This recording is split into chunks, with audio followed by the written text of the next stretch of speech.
Bien, bonsoir à tous. Merci beaucoup pour cette invitation. Très content d'être avec vous ce soir. Merci Alliance Vita. Merci aussi pour l'intérêt que vous portez à ces sujets, qui sont des sujets, je pense, importants.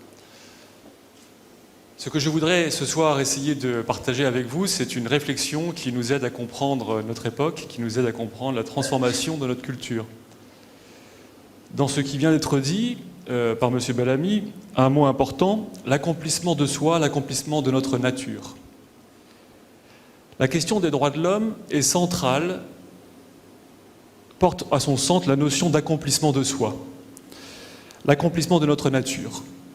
On le voit par la culture, les droits de l'homme sont un instrument de cet accomplissement. Au-delà, ce sera dit plus tard, le transhumanisme est un prolongement de cette visée d'accomplissement de soi, dès lors que l'on ne sait plus quelle est la limite de soi-même.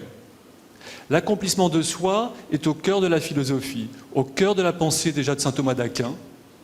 Elle est encore aujourd'hui au cœur de la pensée contemporaine des droits de l'homme, de l'affirmation de soi, de l'individualisme et du transhumanisme.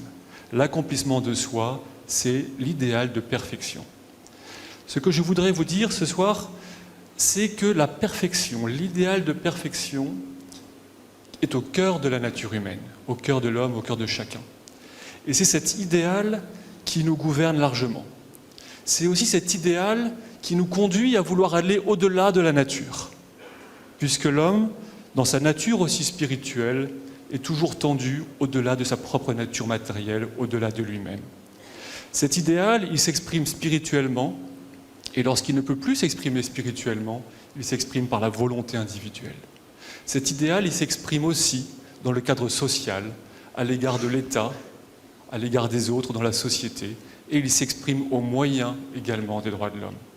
L'accomplissement de soi, la perfection, ce désir de perfection est le moteur profond de chacun de nous, en tout ce que nous faisons, mais aussi plus largement de la société.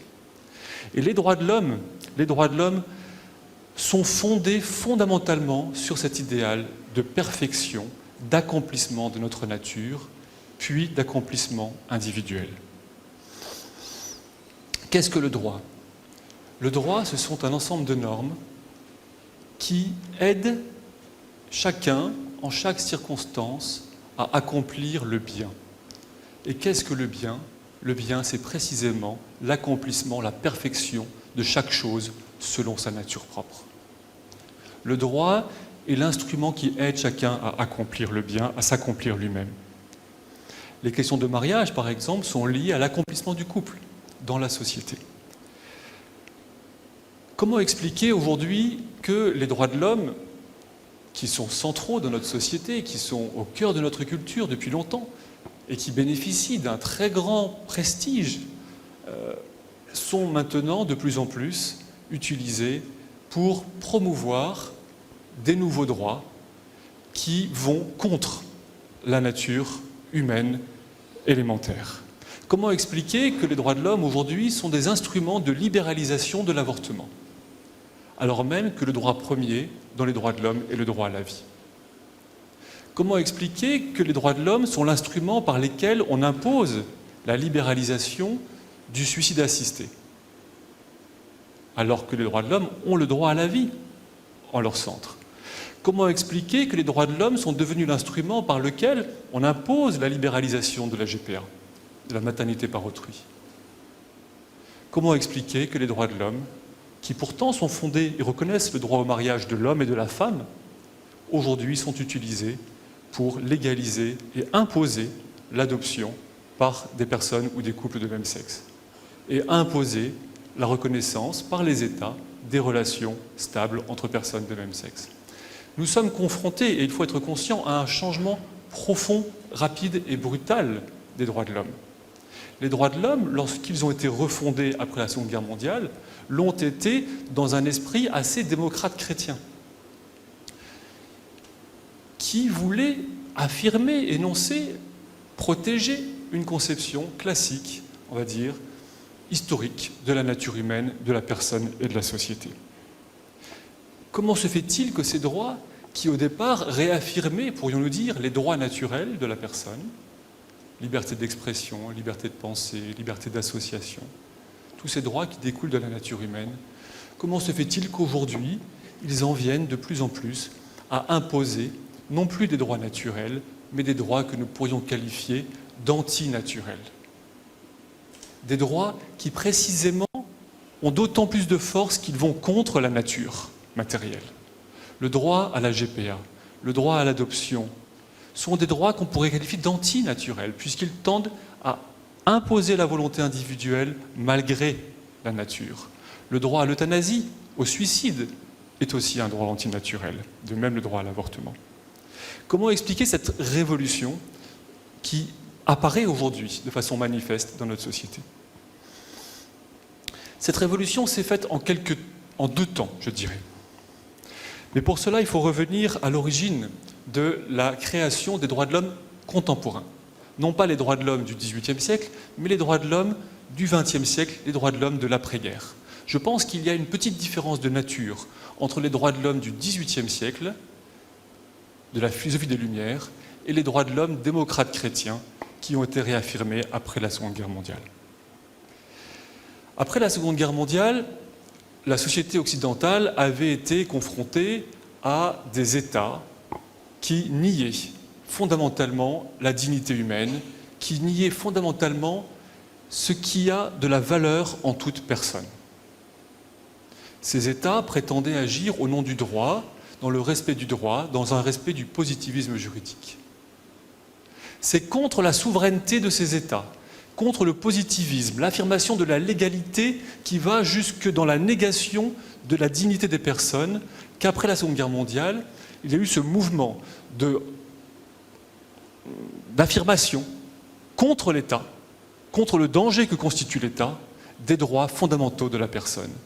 Contre l'État qui s'était révélé barbare et assassin, il a fallu réaffirmer la personne, faire prévaloir la personne sur l'État. L'affirmation des droits de l'homme en 1945, 1948, 1950, c'est l'affirmation de la prééminence de la personne sur l'État. L'État est dangereux, la personne est le sujet du droit, elle est aussi le but du droit. L'État est là pour protéger et servir la personne, et non pas l'inverse.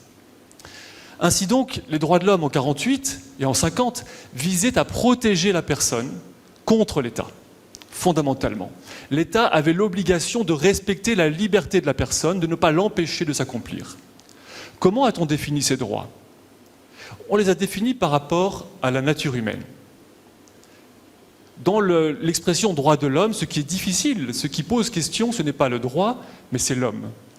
Répondre à la question « quels sont les droits de l'homme » revient à répondre à la question « qu'est-ce que l'homme » Fondamentalement, au cœur des droits de l'homme réside la question de l'identité de la nature de l'homme. Qu'est-ce que l'homme? Si vous répondez à cette question, vous répondez à la question « que sont les droits de l'homme » Après la Seconde Guerre mondiale, on a défini les droits de l'homme en se fondant sur une définition qui se voulait assez objective de l'homme, fondée sur une compréhension de la personne vivant en société.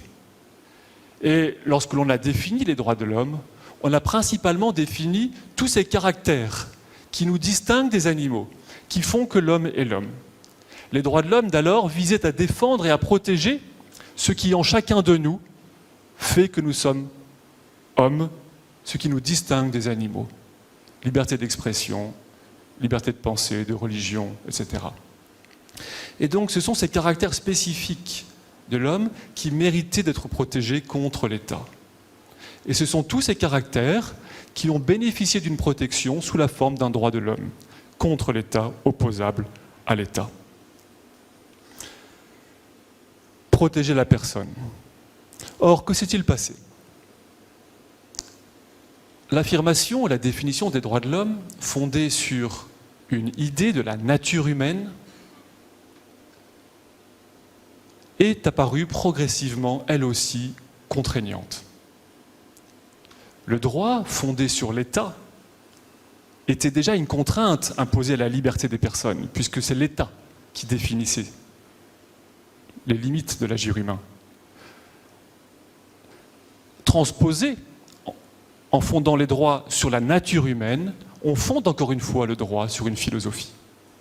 Même si cette philosophie prétend être objective et être vraie, pour certains, cette conception de la nature humaine, qui veut que le mariage soit entre un homme et une femme, par exemple, ou qui veut que toute vie soit respectée depuis la conception, cette conception de la nature humaine était perçue comme étant culturelle, comme étant elle aussi une limitation de la liberté. Si bien que progressivement, avec l'affirmation de l'individualisme, dans la seconde moitié du XXe siècle, ce n'est non plus la personne, le concept de personne, qui définit les droits de l'homme, mais de plus en plus l'individu, chaque individu qui est lui-même le sujet et l'objet des droits de l'homme. Chaque personne, par la révolution individualiste, prétend se définir lui-même, prétend dire pour lui-même quelle est sa perfection. Ce n'est plus la perfection abstraite de la nature humaine qui devrait être accomplie, puisque celle-ci encore serait imposée. C'est chaque personne, chaque individu qui dirait pour lui-même quelle est sa perfection. Lui seul serait la véritable réalité, la volonté individuelle serait l'ultime réalité à laquelle finalement nous pourrions nous référer et sur laquelle nous pourrions fonder le droit sans porter atteinte à la liberté. La volonté individuelle serait l'ultime réalité, même si elle est toute subjective. Et donc c'est sur cette volonté individuelle qu'aujourd'hui les droits de l'homme sont refondés, dans la volonté toujours de respecter la liberté des personnes et d'être un instrument pour contribuer au perfectionnement, à l'épanouissement de chacun. Aujourd'hui, les droits de l'homme continuent, et de plus en plus, à se présenter comme un outil au service de l'épanouissement individuel. La Cour européenne des droits de l'homme a affirmé ce droit, et l'affirme de plus en plus, le droit à l'identité, le droit à l'épanouissement de soi-même, comme étant la source et l'origine du droit. Deux changements fondamentaux se sont opérés dans les droits de l'homme. Premier changement fondamental, les droits de l'homme ne visent plus seulement alors à protéger la personne contre l'État, de l'État. L'État n'est plus perçu comme un danger, comme il l'était encore en 1945 ou face à des régimes totalitaires en Europe. Avec la démocratie et l'État de droit et l'État social, l'État est perçu plutôt comme un soutien, si bien que les individus n'attendent plus seulement de l'État qu'il reste extérieur à leur vie, mais au contraire, nous attendons de l'État qu'il devienne un instrument, un soutien par lequel nous pouvons nous réaliser nous-mêmes. L'État n'est plus seulement là pour protéger les personnes, mais aussi pour les aider à s'accomplir, à se réaliser. Et c'est pourquoi aujourd'hui des personnes demandent à l'État de les aider, par exemple, à se suicider. Parce que c'est par l'État que les personnes envisagent, pensent pouvoir se réaliser. Et c'est aussi par l'État que les individus de notre société individualiste pensent encore pouvoir exister. Deuxième changement fondamental, donc ce n'est plus la personne, mais l'individu qui fonde les droits de l'homme. Deuxième changement fondamental, le rôle de l'État change fondamentalement comme un État qui soutient.